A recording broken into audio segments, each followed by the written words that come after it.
Let me get started. All right. Dear Heavenly Father, we thank you for this day. Again, I thank you for this class and for these students. Just ask you to bless our work today. Help us to glorify you in what we do.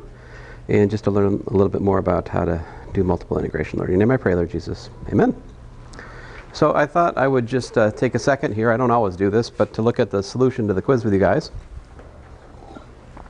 Some of you are on point, and you've got it, and you're, don't have anything really to hear from me here at the moment, but most of you do have something to hear from me.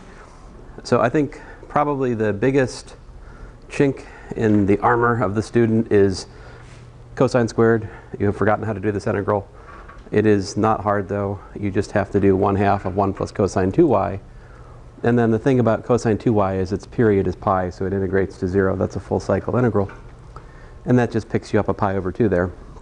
And then of course e to the log 3 is 3, and e to the log 2 is 2. And so you get pi over 8. The next one here, I think various ones of you had various parts of this correct, and some people came closer than others, but we just kind of have to set it up correctly to start with. Since y is bounded between -2 and x squared, the natural setup here is to do the dy in the inside integration. And as such, we integrate 1 plus 2xy. Well, that integrates to y plus xy squared because we're doing an integration with respect to y. Then I evaluate from -2 up to x squared like that, and that ends up giving me x squared plus 2 from the y, and then that x times x squared squared minus 2 squared. And then, don't make work for yourself. Look at this. Well, we're integrating around a symmetric interval of the origin. So if this is an odd function, it integrates to 0. Let's just put it to bed right there. We don't need to do that integration, right? So that's a useful trick to know about and to implement. So I did that. On the other hand, the even terms do provide a non-trivial integral, namely 1/3 x cubed and 2 times x evaluated from -1 to 1, which end up giving me 2/3 plus 4, which is 2 plus 12/3, which is 14/3. So. Some of you got this. This one is by far trickier. I was just talking to Dr. Sprano before class, and I said to him, I think this is by far the most geometrically challenging aspect of Calculus 3. And I was really talking about the triple integral, right? But this is sort of the lower level version of that trickiness. This idea of changing perspectives, right? So the given integral suggests that y goes from 0 to 2 and x goes from y squared to 4. That means that y squared is the left x and 4 is the right x for the bounding region. So my picture, as you can see. And of course, if I solve for y, I get y equals the square root of x, half of a sideways parabola, right? And so if I refigure this from the given type 2 to a type 1, I have integral from 0 to 4 and 0 to square root of x, because that's where y is bounded by there, right?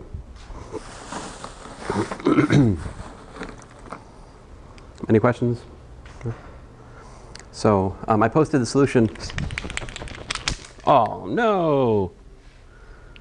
Oh man, well, that's not good.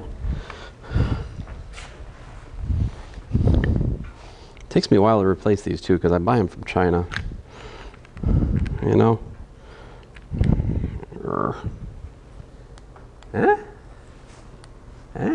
Yeah, we fixed it. Well, so, we're going from 0 up to the square root of x there. That's why I have this here, like that. And of course, x goes from 0 over to 4. That's why we have that. And then the point of this is, I don't know, like I personally cannot integrate e to the x cubed. Okay, yeah. If we could take Sam's advice and embrace power series, we could do it. But ignoring that, I'm stuck with integral of e to the x cubed. On the other hand, integral of y cubed e to the x cubed is a walk in the park because that's just 1/4 y to the 4th. And the e to the x cubed is a constant with respect to the y integral. Then the square root of x square root of x to the 4th power is x squared, and then I have a simple u substitution to deal with. And of course the integral is stupidly large, but there it is. Like, I don't recommend putting this in a decimal form. I'm not sure my calculator can handle e to the 64. It's a big. And then finally this one, I got out the old Microsoft Paint and made me an oval, and I shaded in just this part. Now one of you shading down here, I don't know what that was about. That wasn't the given problem. That's funny. You know who you are. And I'm easily amused. What can I tell you? The bottom line here is I need to figure out, kind of like that problem we worked on Monday, right? But two-dimensional. But it's this is somewhat akin to that ellipsoid problem we worked, right? Anyway, looking at it, I can see that y goes from 0 up to that maximum of 1 plus root 2. The reason that that's 1 plus root 2 is clearly if I put x equal to 0, that's the biggest y can be. And so that means y minus 2 squared is equal to 8 over 4, which is 2, which gives me 1 is equal to 1 plus or minus to root 2 at the maximal and minimal points for the ellipsoid, excuse me, the ellipse in terms of y. And then, of course, you can view this as a type 2 region because you've got a unique bounding left x formula and a unique bounding right x formula. So it naturally sets up as a type 2 setup. And there's your right, and there's your left x formula, and there's the y bounds. And so that would be the setup. So. And I think a few of you got this, but not everybody, obviously. So we all have much to learn. Me included. Like, I'm always learning stuff about multivariate integration for sure. But that's what happened. Okay. Any questions or? Okay. I'll put this away for now. So I wanted to finish the calculation I started last time.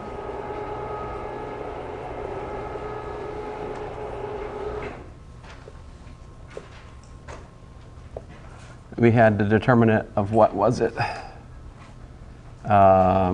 You guys help me out. It was, I think, cosine theta, sine phi, sine theta, sine phi, and cosine phi for my first column. My phi derivative gave me rho sine theta. Wait a minute, no.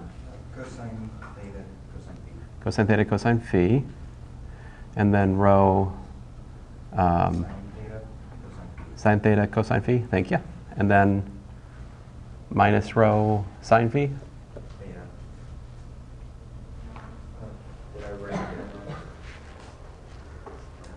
That is exactly why this is such a nefarious calculation, is it just takes that mistake. That mistake alone will waste a half hour of your time if you're doing this on your lonesome, not having someone to check you. I know because I've done it many times. Rho, derivative of cosine is minus sine, right? Yes.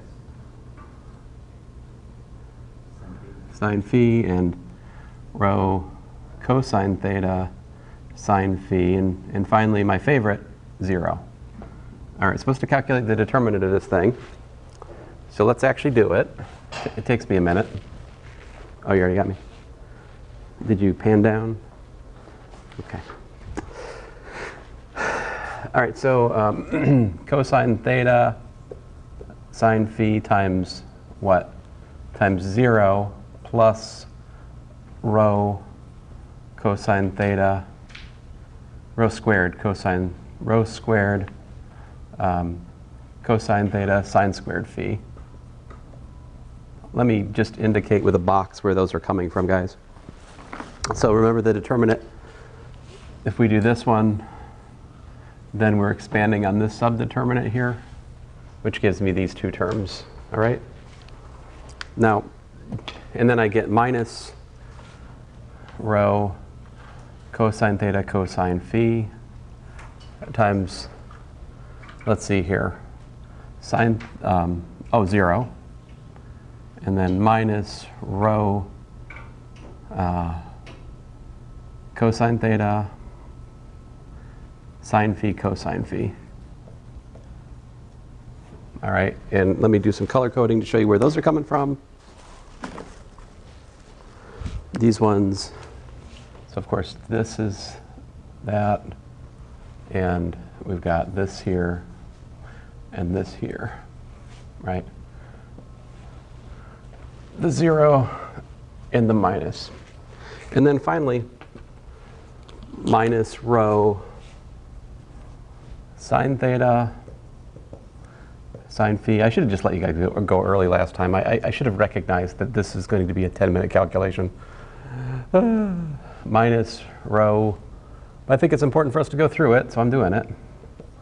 Sine theta sine squared phi. All right. And then what? Minus rho sine theta. I've got a cosine phi, cosine squared phi. All right. There it is. Let's do some simplifications, right? First of all, notice that this right here, we've got a sine squared and a cosine squared, and they both have the common cofactor of rho sine theta, right? So this whole thing simplifies to what? This is just minus rho sine theta, right? Because there's a cosine squared plus sine squared, which collapses to 1. All right, so I'll put that into practice here. So what we got is rho squared. I'm going to just factor the rho squared out, guys, okay? And I think I'm also going to go ahead and factor out I think we've got a sine phi here. Actually, we've got a net of sine cubed phi here. For this term, we've got a sine phi. And for this term, we've got a sine phi. I think there's a common sine phi everywhere. So let's factor out sine phi. Then what am I left with? Looks like I've got cosine squared theta sine squared phi from my green term. All right, I got that. Minus minus gives me a plus here. What do I have? Plus cosine squared theta cosine squared phi, I believe. We already pulled out the sine phi and the rho squared from that term. Now this one over here, we pulled out the rho squared sine phi. We're left with sine theta times the sine theta, which gives me plus sine squared theta, right? From the last term there. Oh, that's nice. See how that goes? Look at this. So we've got this guy right here, that guy right here. My bad. Oh yeah, I know that. And what's their common? We can factor the cosine squared out, right?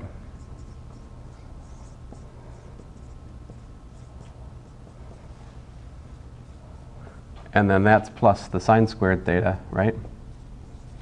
Which is just what? Cosine squared theta plus sine squared theta, also known as 1. So long story short, what do we get? Rho squared sine phi. And so what this all proves for you is that the infinitesimal volume element, we've got 3 different ways to write it in 3 dimensions. We can write it as dx, dy, dz, which is our default Cartesian perspective. We can write it as r dr d theta dz. That's what we go with for a cylindrical coordinate change, right? And then for a spherical coordinate change, we go rho squared sine phi d rho d phi d theta. So these are your 3 go-to ways to write down the spherical volume element to do integrals, all right? And obviously you want to pick the right tool for the right problem. But any questions? Don't breathe coffee. It doesn't work that way.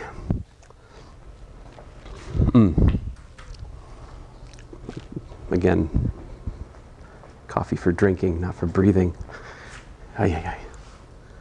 All right, let's get into it. So how about an example? Example 1.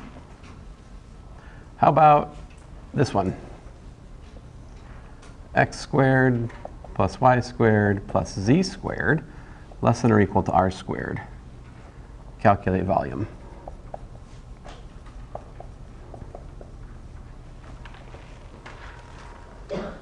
So this, of course, is a sphere, right? Well, excuse me, it's a ball, right? A solid sphere, if you will, centered at the origin of radius r. How do we describe this in spherical coordinates?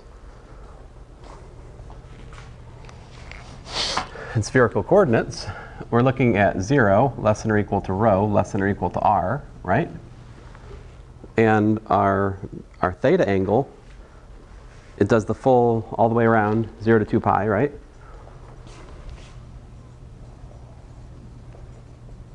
And our colatitude, phi, we're going to range from 0 to pi.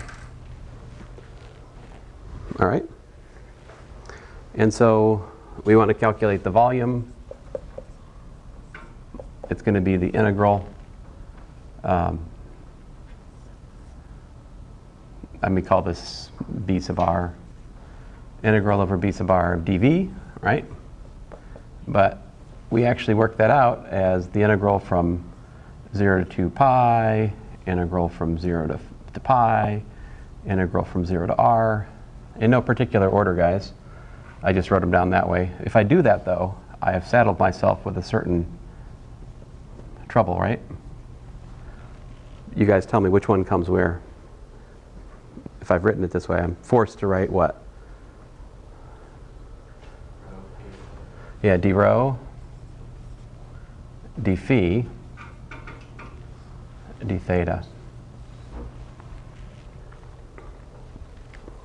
Now, in this case, the bounds and the integrand are both independent. Like we can factor this using a little theorem. So this is really integral from 0 to 2 pi of d theta, the integral from 0 to pi of sine phi d phi, and the integral from 0 to r of rho squared d rho.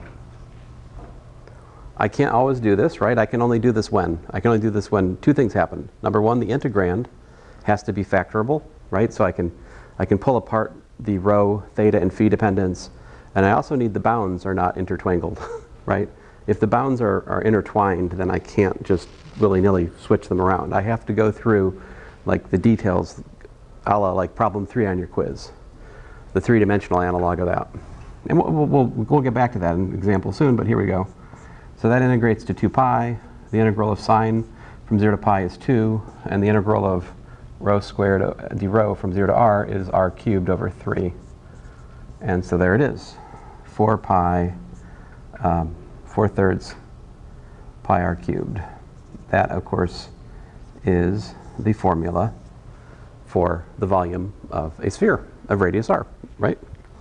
Now, you derived this probably in your previous calculus course, yeah? Will you ever sweep phi from 0 to 2 pi and theta to 0 to pi? They are different.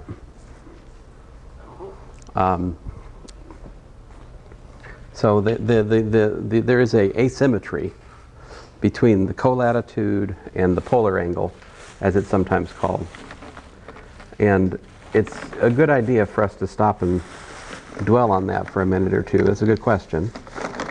Let's fuss about that for a minute. Let's try to understand why it is we have to let the angles be as they are.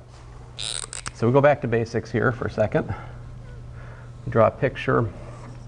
Here's your x, here's your y, here's your z, right? We pick a point. And we look at its projection down here, right? So this point up here would be x, y, z. By definition, theta is this angle, swept out in the xy plane, whereas the colatitude is this angle up here, swept off the z-axis. All right. So there is a fundamental difference geometrically here. Let me just point that out. Phi sweeps in an arbitrary vertical axis off the z-axis. It really is the angle between the radial vector to the point from the origin and the positive z-axis. On the other hand, this theta angle is not the angle between a given vector and the point. It's the angle that's swept out from the positive x-axis to the projection of the point onto the xy plane. So it's a different, it is in fact not a geometrically equivalent procedure at all, right? They're like, one's an angle off a given vector, the other is an angle off a given vector with respect to a projection. So it's not the same animal. That doesn't quite answer the question of why is it 0 to pi and why is it 0 to 2 pi. It just says that there should be a difference. Yeah? So if we look down here in the xy plane, right, we've got on the one hand here square root of x squared plus y squared, right? Which of course we also call r in the cylindrical coordinate system. But by vertical angles, you know, these are parallel lines, these are opposite interior angles, that makes this angle here phi as well in that right triangle, vertical right triangle. And so it's the opposite side. The hypotenuse, of course, is rho here, right? And so that makes r equals to rho sine phi. All right. And then if that's rho sine phi, then we've got a right triangle down on the bottom, right? And its angle is theta. The hypotenuse is r. So we've got on the one hand x equals to r cosine theta. On the other hand, we've got y equals to r sine theta. So let's put it all together. We have our, you know, spherical formulas. R is rho sine theta, sine phi, cosine theta. Y is rho sine phi, sine theta. And finally, z is rho cosine phi. All right, fine. Those are our spherical formulas. I've derived this before. I'm just going through it again. Think about this. Z, so first of all, rho is by definition the square root of x squared plus y squared plus z squared. We don't do any of that funny business like we did with the polar coordinate graphing in Calculus 2 where we allow the r to be negative. No, I forbid it. Rho is the positive, or non-negative at least, radius. It could be 0, but it's not negative. Being that's the case, the only way this can be a faithful coordinate system to cover all of 3 dimensions is for this to range over both positive and negative. But how does cosine work? Cosine looks like this.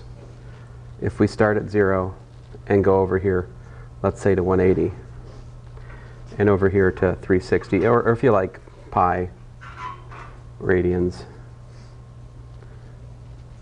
2 pi radians, right? So the point is, if you let phi range from 0 to pi, you're tracing over both positive and negative values for cosine, which range from 1 to 0 and then 0 to minus 1. So of course, above the xy plane would be phi ranging from 0 to 90 degrees, right? Or pi over 2 if you like. So from 0 to 90 or 0 to pi over 2, we've got above the xy plane. And then from pi over 2 to pi, we've got below the xy plane. If I let phi go on, and I let phi range from 0 to 2 pi, what would I be doing?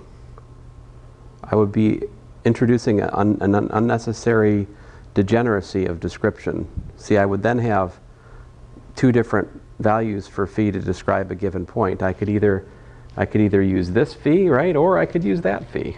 And I don't want to do that if I don't need to.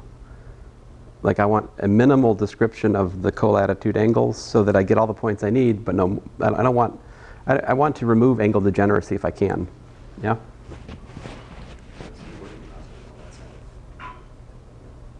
Well, yeah, I mean, you could logically go on. It's just we don't. It's a convention that we insist 0 to pi. Now, I'm pretty much dogmatic about that. I never find myself not using 0 to pi for phi.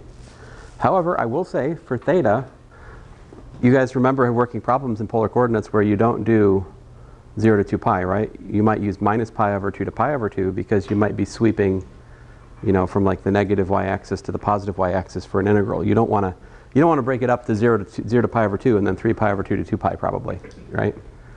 So that comes up, but it doesn't come up for phi because they are geometrically different. They're different animals. So, any questions? The last problem in your homework is about 4 dimensions. And this is actually a pretty good place to talk about that. So in 4 dimensions, you might have x squared plus y squared plus z squared plus, oh, I forgot my notation. I'm just going to have to make one up, okay? Let's say w squared, less than or equal to r squared. That would be the 4-dimensional analog of the sphere, right? Not a spherical, a hypersphere, right? Maybe I'd call it a hyperball if this is a ball. And then you might wonder, well, okay, so what's the analog of spherical coordinates for 4 dimensions, right?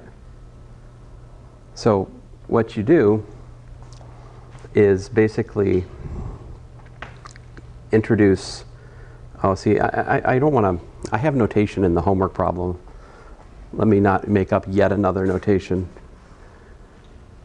I gave the homework problem out to you guys, but I didn't keep a copy for myself. Make the sums of sine squared phi and cosine squared phi add up to another factor. Which, hold on a second. Which mission are we on? 6. All right, so like problem 90, I used a t. I guess I used t here instead of w, so I'll just there, big deal. So what was your question, Sam? You do the same thing that you did moving from 2 to 3 dimensions, where you introduce the factor of the square of a sine and cosine of an angle. Yeah, I think that's essentially it. If you want to look at it in terms of the analogy of how we went from 2 to 3, we can do the same thing going 3 to 4. So if you look at that, going from 2 to 3, we kept the polar angle. We added a colatitude, right? So that's essentially what's going to happen is we're going to add a second colatitude. So I would use coordinates like this. I would let, I guess I got to come up with a name for it. I don't know. I've already used rho. I don't want to use rho again, but it's kind of like rho, but tau. Okay, fine.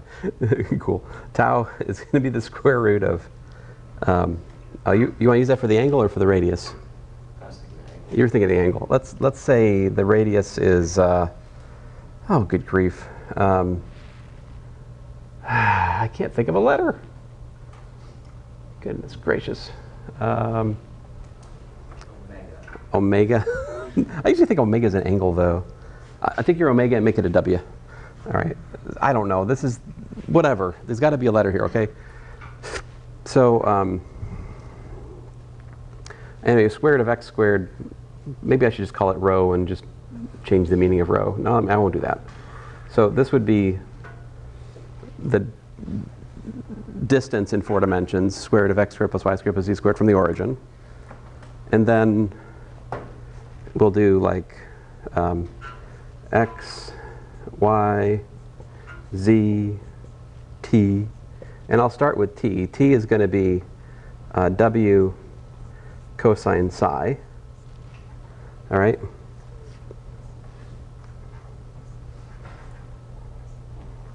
And then I'm going to have a sine psi here, and a sine psi here, and a sine psi here.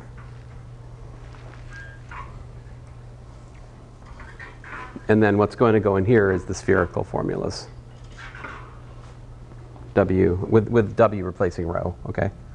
So like W cos theta, sine phi, W sine theta, sine phi, W cosine phi.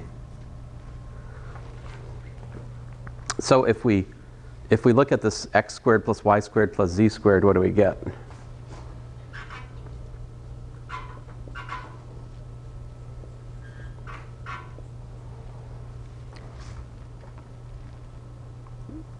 We're going to get these things adding together to it just simplifies down to w squared sine squared phi, sine squared psi rather.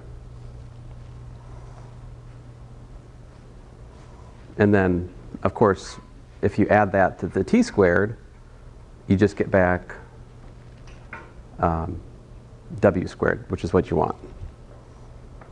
And does that right, again, we're going to want that to sweep from 0 to pi so that we cover the whole range of t, and also so that we allow x and y to sweep as needed. Anyway, yeah. So we just let both the phi and the psi range from 0 to pi. And so the last problem in your homework says to calculate the volume of this four-dimensional, four-volume, hypervolume. So what would you have to do to actually calculate that? I mean, I've given you a significant hint here. These are the hyperspherical coordinates that you want to think about. So what you have to do is to calculate, this will take a minute, I'm not going to do it, the four-dimensional Jacobian. It would be analogous to that calculation, but for a 4x4, taking derivatives of these guys with respect to like the w, the theta, the phi, and the psi derivatives. Anyway. And if you want, of course, you could do a sphere in 5 dimensions, right? You can just keep adding colatitudes to parameterize, to come up with analogs of spherical coordinates for higher spheres. Not that I recommend doing that, but unless you just need something to do.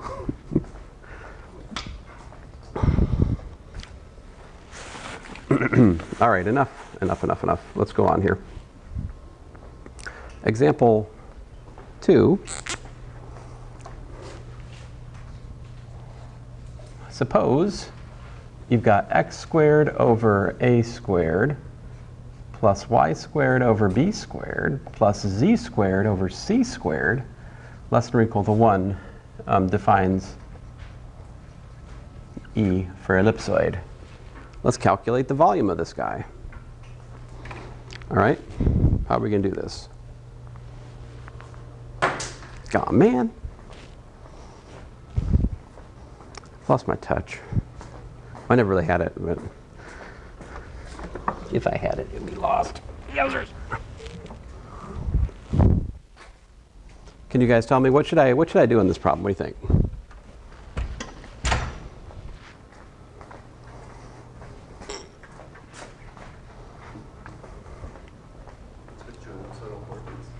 Switch to ellipsoidal coordinates. Okay.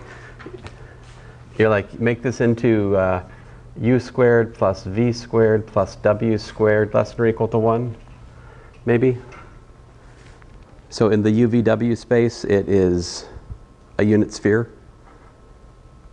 And then we can just use example 1 and we'll be done, right? So what would my x over a equals to u, y over b equals to v, z over c equals to w. So I've got x equals to AU, y equals to BV, z equals to CW. My Jacobian, with respect to these that we just this coordinate change we just invented, is this xu, yu, zu, xv, yv, zv, xw, yw, zw. That works out to partial derivative with respect to u is a, then 0, and 0, 0, b, 0, 0, 0, c. So here again, I'm assuming that a, b, and c are positive. I should probably have told you that at the start of all this, right? My bad. Not that that would have changed his calculation or anything. I'm just saying I want to think of them as positive. You could say that an ellipsoid has three radii, right? Is radius A, radius B, radius C, if you like. I don't think that's standard terminology, but it should be. So this is ABC. All right, so then we use the integration theorem, change of variables theorem, right? We have integral over E of dV. Change variables. We have the integral, the triple integral over the sphere, excuse me, the ball, I use my notation, right, for the moment. The ball of radius 1, using the notation from example 1, ball of radius 1, right? And I've got ABC dV right? But ABC is a constant. I pull it out, and I've got the ABC times the triple integral of B1, which is what? What happens if we put radius 1 into my example 1? We just get what? 4 pi over 3, right?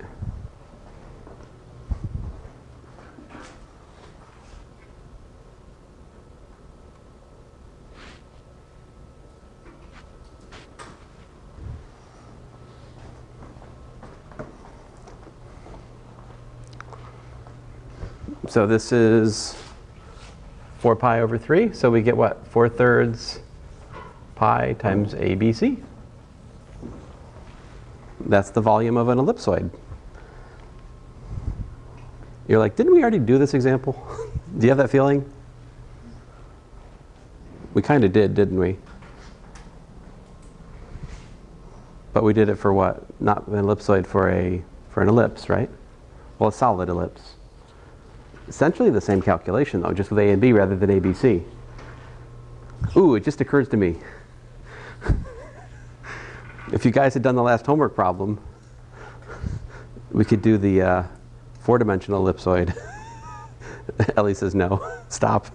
Okay, fine.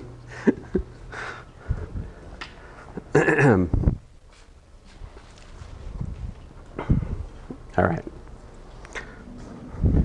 Let me go on here. If you guys have any questions, feel free to jump in.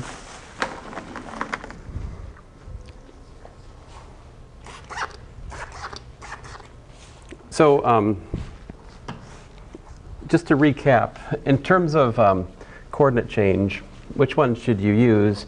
It just depends on the problem. And usually context will suggest a substitution.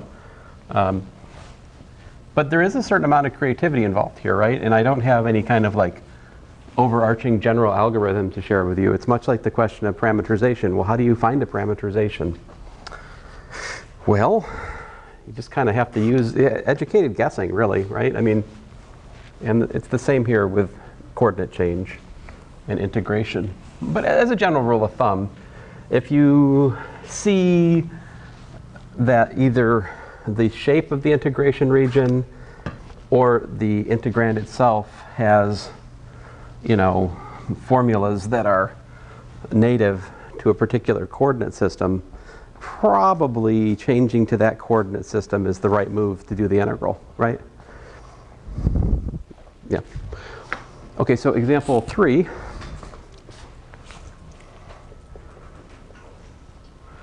Let us consider E, which is bounded by, let's say, x squared plus y squared plus z squared equals to 9, and x squared plus y squared equals to z squared in the first octant.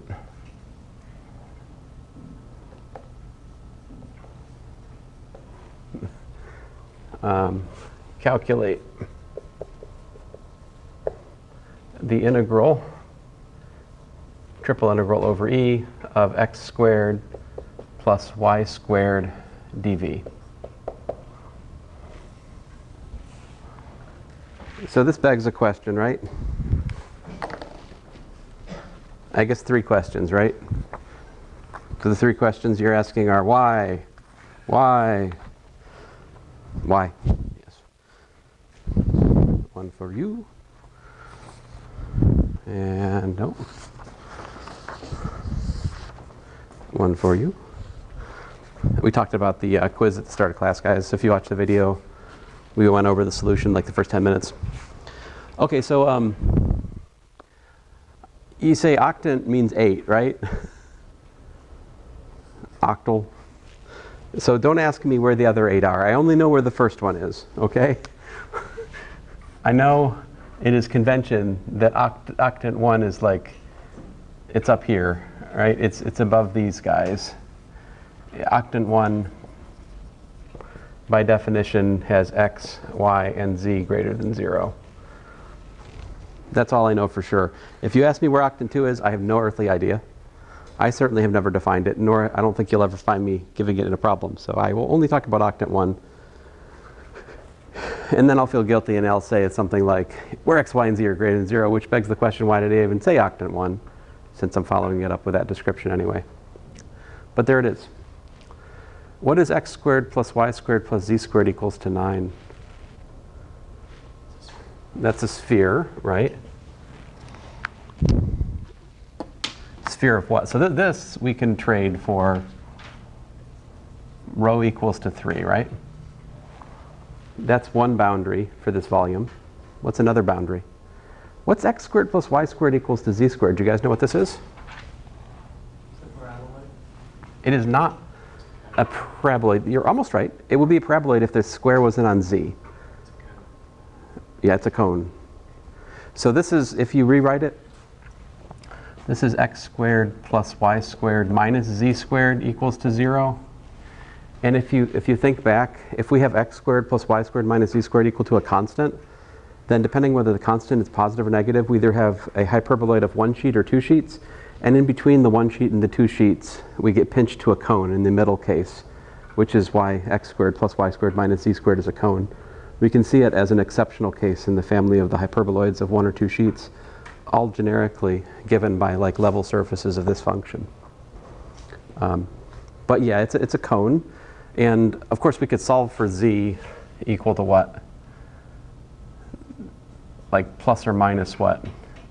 The square root of x squared plus y squared, right?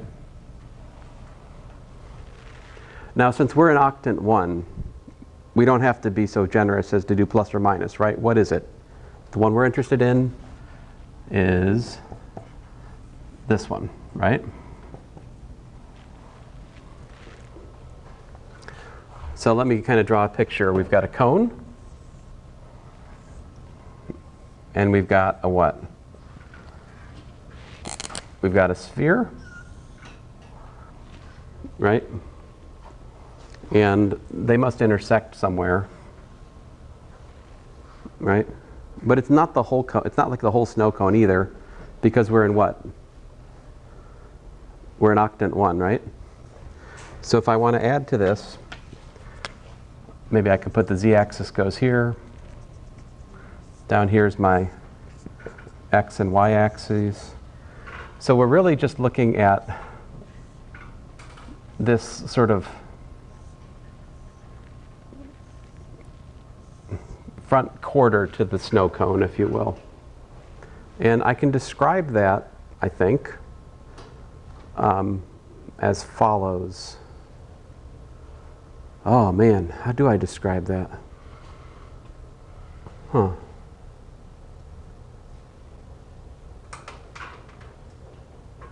What do you guys think? Start with one x or y bound. Start with, oh no, no, no. No, no, no, no, no. No. No. No. No, no, no, no. No, no, no, no. This is a spherical problem. We must think spherically. Do not try to drag me into a Cartesian discussion. I reject your Cartesian ways. You can think and claim your own existence, but I reject this. Think, therefore I am. Who cares about that? Sorry. Descartes. Listen, I can tell you the easy part. Theta goes from here over to here, right? This is theta equals to 0. This is theta is equal to pi over 2, right? So for this region, we certainly have 0 less than or equal to theta less than or equal to pi over 2. Right? And how about the spherical? The spherical radius is pretty easy to see also, right? What's the inside radius? You pick, so here's the deal, guys. Pick any point in the region, right? And if you look at a ray from the origin, it has to be between what? It has to be between the origin, of course, and where it intersects. Where is it intersecting? Does it intersect the side first? No. Right? It intersects, unless it gets to that maximum. Oh, that maximum colatitude. which is 45, very good, except that it's pi over 4, but yes. So 0 less than or equal to rho less than or equal to 3. That's that.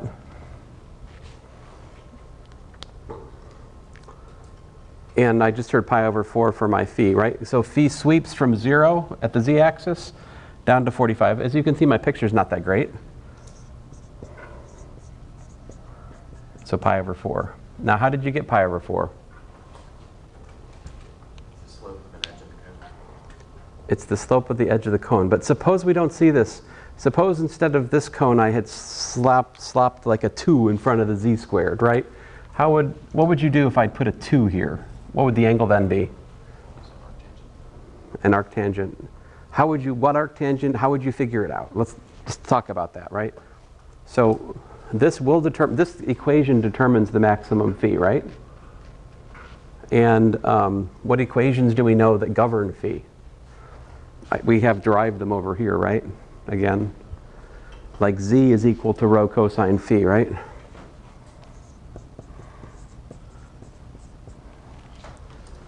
How does that help us figure out what phi, this particular phi, the max phi max is what? Right? It's the phi for the cone.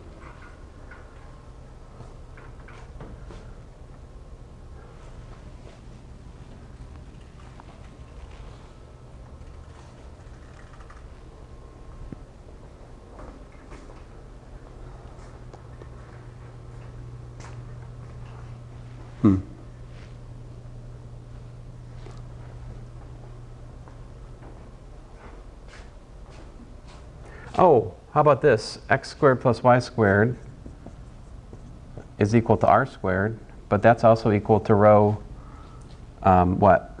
Rho squared sine squared phi, right? Because remember, r is rho sine phi. So I have that, but on the other hand, I have x squared plus y squared equals to z squared here, right? And what is z squared here? It's rho squared cosine squared phi. So what do I find? This equals to that for this particular, I mean, you're absolutely right that it's pi over 4. I just want us to see why that is, okay? Because I want us to go down an algebraic path that if it wasn't so pretty as to be able to see it's at pi over 4, and I also see that, how would I derive it? See, this would have put a 2 on this side if the 2 was back in there, okay? And then we would have sine squared phi equals 2 cosine squared phi. Anyway, how do you solve that? Well, you can solve it like this. This is really just tangent squared phi equals to 1, which gives me tangent phi is plus or minus 1, which gives me phi is, inverse tangent of plus or minus 1, which is plus or minus pi over 4. But then the context here says we're in octant 1, therefore we're at, well, we just insist that we choose positive. Anyway, we reject the minus pi over 4. See my previous discussion about why we use 0 to pi. Okay, so yeah. Anyway, we're all on board? Okay, because this is a typical test question, something like this. You have to be able to think about the spherical coordinates and appropriately choose the spherical bounds to set up the integral. Let's do the integral. How do we do it? So we have integral over this quarter snow cone of x squared plus y squared dv. It turns out that that's the integral. Man, this is, again, pretty nice one, right? 0 to 3. Well, which one do you guys want me to do? I'll do the theta first. 0 to pi over 2. 0 to pi over 4. Integral from 0 to 3. Now I got to be careful here. What is x squared plus y squared?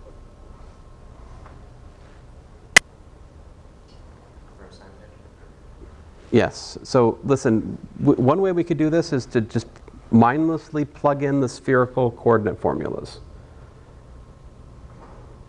If you do that, that's fine, but you must simplify before you integrate. Okay?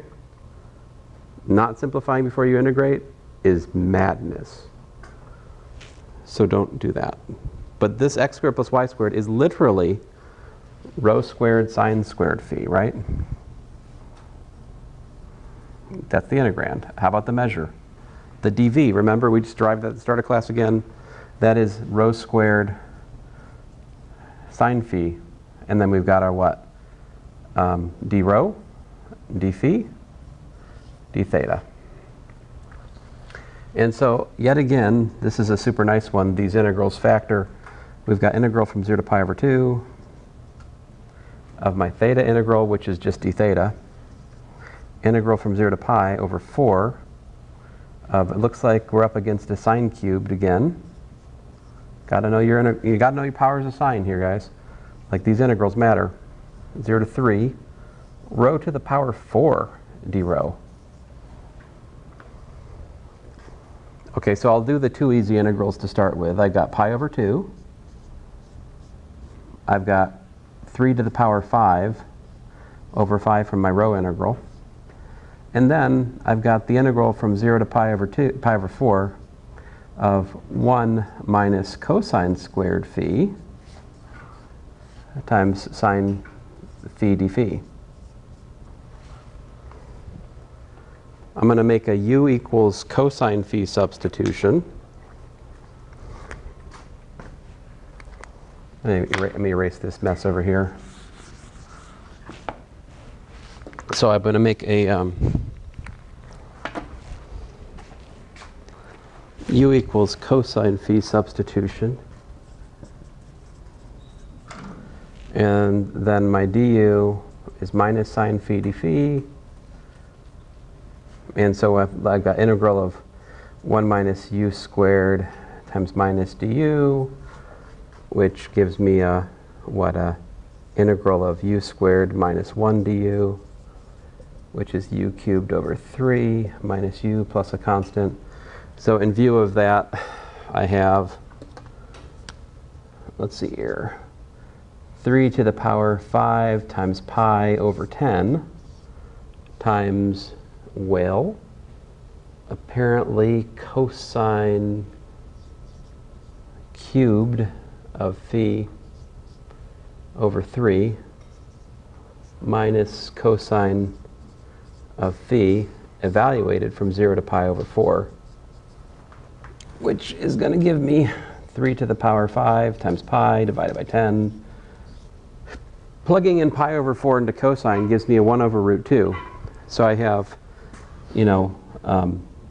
1 over 3 times, 1 over 6 root 2, I believe.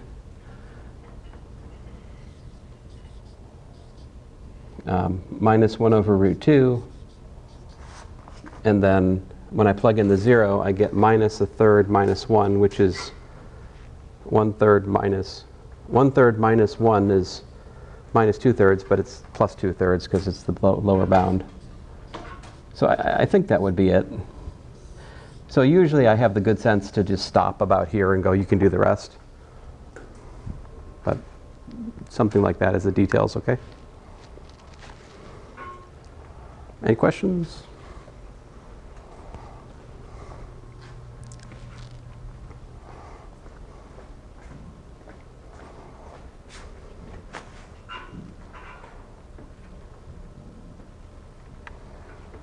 Let's see here.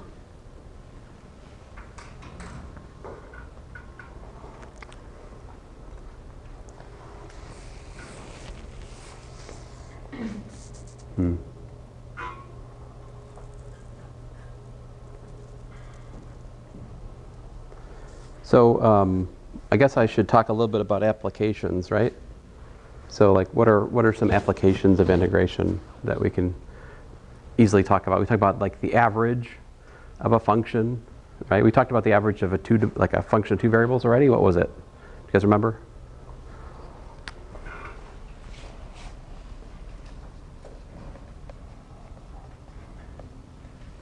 So one was like f average. We had 1 over the area of R times the double integral over R of f dA. That would be like the average of a 2-dimensional function. function of 2 variables? What if we had a function of 3 variables? Or how would we define its average? We do like the volume of the, the whatever region we're in. We do triple integral over that region of f dv. Like that would be the average over a volume. We could do that kind of calculation if we wanted. Another important application is like the centroid. So we can talk about that just a little bit here. If I had, some region like this, whatever, and suppose I want to figure out where's the middle of such a region, right? That's a so-called centroid.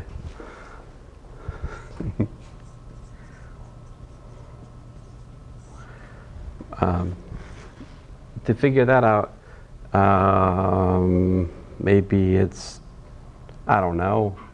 Let me make it easier for myself.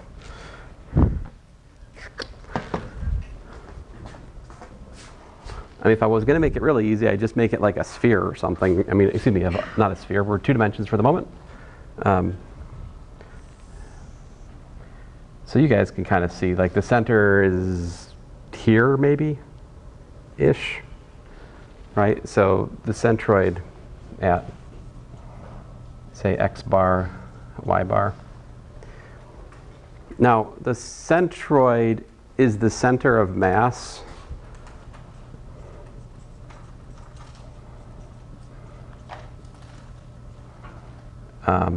Assuming constant density. So typically, for a 2-dimensional thing, we'll use sigma for density.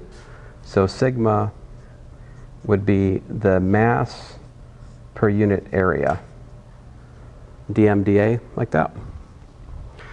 And if we wanted to calculate the total mass of some planar laminate, some 2-dimensional sheet, then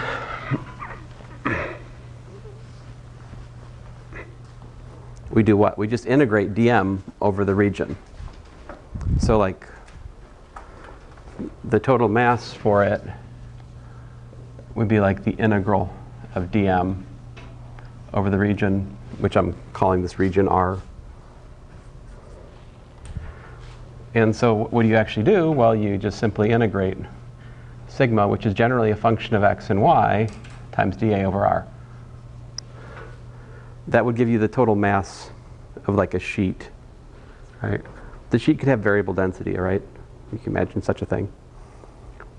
And then to find x bar and y bar, it's pretty simple. You just do x bar is like 1 over m, the integral of x dm over R, and y bar is equal to 1 over m, the integral over y dm.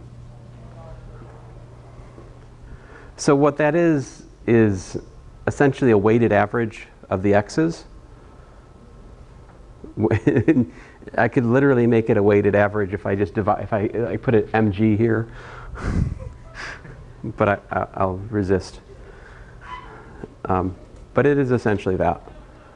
So it's the, now, okay, so if you want to find the centroid, how do these formulas specialize? For the centroid, what does this formula become? For centroid, the mass, quote unquote, is just the area of R. See, because if we take this, the density so you take the density, I said constant density, I should say constant density 1. Constant density 1 gets you the most sort of, admittedly, if the constant density was 3, the calculations would work out the same. Thought I closed the door.